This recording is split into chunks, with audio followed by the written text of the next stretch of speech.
From its inconsistent tone, cliched storytelling, and failed promises, to its stubborn refusal to learn from John Wick, here's why The Expendables 4 will be a huge failure for the franchise. Sylvester Stallone had good intentions when he started this series. His idea was simple: get the biggest action stars from the 80s into one room and make a high-octane, larger-than-life movie with them. It was supposed to make the audience feel like they're living in the glory days again. Explosions, muscles, cheesy one-liners, and macho men twirling their mustaches. A lot of people grew up watching movies like Commando, Rambo, and Die Hard, and they missed the adrenaline rush they got from them. But unfortunately, The Expendables didn't live up to that promise. Don't get me wrong, there's plenty to love about the series. Your favorite action stars do get in the same room together, and they do spout cheesy one-liners. The building blocks were there, but the filmmakers couldn't give the audiences what they'd been promised. When the trailers for the first movie came out, everyone was hyped to see all their heroes in the same movie. It felt like The Expendables knew what was wrong with action cinema at the time, and it was gonna fix it. But when it hit theaters, everyone felt disappointed and betrayed. It was like ordering a leather jacket from Amazon, only to realize that it's 2 sizes too small. The movie had several problems, none of which they fixed in the sequels. Fans of R-rated movies wanted to kick their feet up and watch their heroes shoot each other up. But that didn't happen.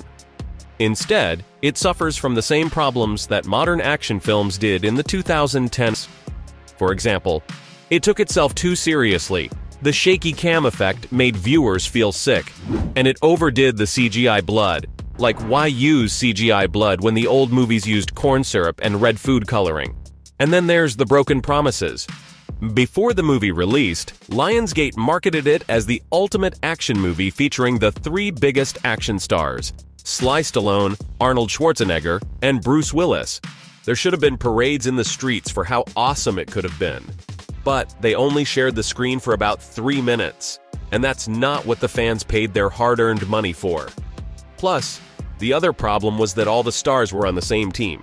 Fans wanted Stallone to go up against Jet Li, or for Jason Statham to fight Dolph Lundgren. Combining 2 or 3 actors together and pitting them against another group would have been so much more fun. The second Expendables did things better, though. It's the highest-rated movie in the franchise so far, with a 67% on Rotten Tomatoes, and that's really not saying much. A 67% for a sequel isn't bad, but it should have been better. Still, that doesn't mean it's not a good action flick. It gave fans exactly what it advertised: better and more consistent action sequences, a well-rounded cast with solid chemistry, and even more one-liners and cigar smoking. But it also wanted to be funnier than the first one, and unfortunately that didn't work out in its favor. The problem was, they swung everything in the other direction. If the first movie took itself too seriously, then the second one couldn't stop making jokes. And they weren't good ones either. Someone made a short joke about Jet Li every few minutes, and Chuck Norris cracked a Chuck Norris fact midway through the movie. These were okay in the mid-2000s, when everyone was starting to figure out Google, Facebook, and Twitter, but they don't work today. So, without meaning to, the movie felt like an outdated parody of 80s action cinema. Its tone shifted wildly from one scene to the other, and any jokes it made didn't land with the audience. Big explosions and gunfights are great, but they're boring if the narrative isn't making sense. That's why Expendables 2 barely made its production budget. Lionsgate spent $100 million making it, and only made $315 million in return. I know that sounds like they tripled their money, but they didn't. Film studios spend a lot of money on distributors and marketers. They need to make at least twice the production budget to make a profit. So, Expendables 2 barely made any money, because they were expecting a lot more people to go and watch it. They went back to the drawing board and started over. The third movie needed to be epic, and it had to wow audiences in a way the franchise didn't before. And you know what they ended up doing? They gave it a PG-13 rating.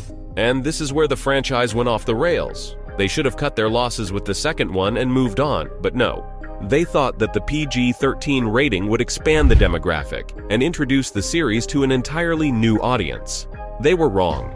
Fans consider it the weakest movie in the franchise, and it undid everything that the second one spent so much time fixing.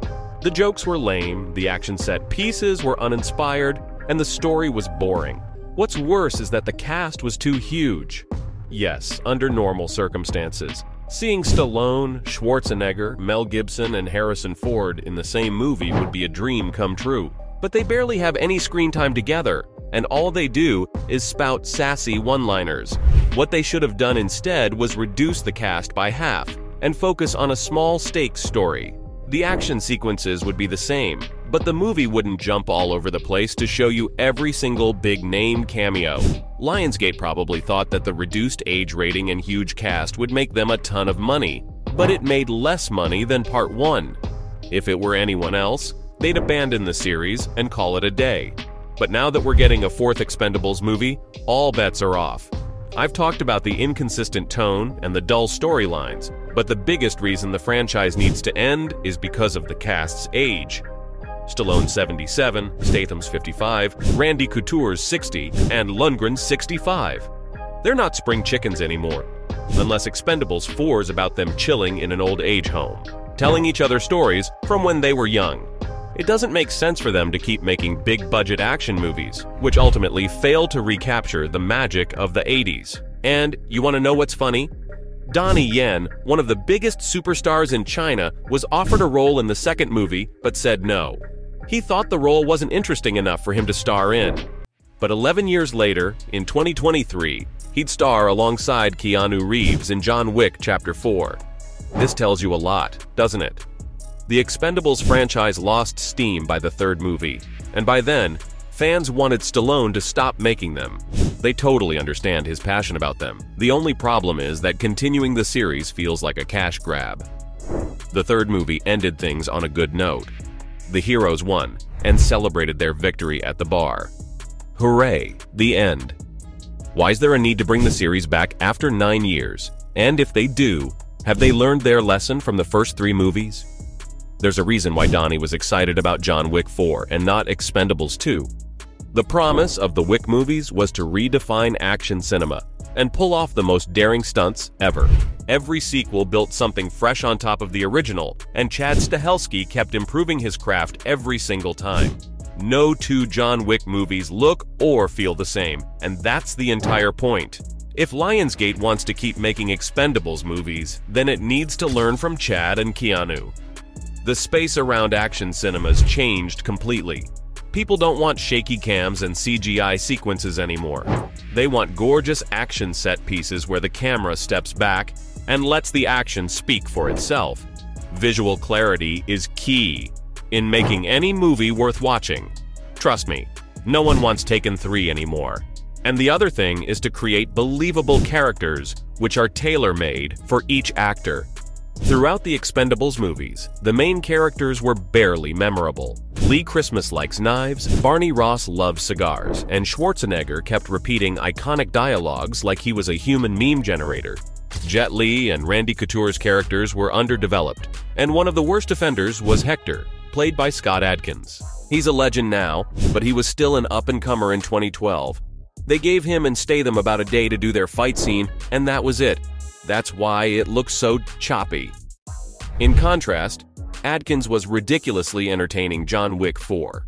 Killa Harkin's already an iconic character among the fans, and some are even clamoring for a prequel about him. The Expendables needs to take a leaf out of Chad's playbook and try something new. Create new, interesting characters that are tailor-made for their actors, stop shaking the camera so much, and start delivering on the promises made by the first movie. Otherwise, it won't be long before movies like John Wick and Atomic Blonde leave it in the dust. So, from its stubborn refusal to learn from John Wick, to its inconsistent tone, cliched storytelling, and failed promises, that's why The Expendables 4 will be a huge failure for the franchise.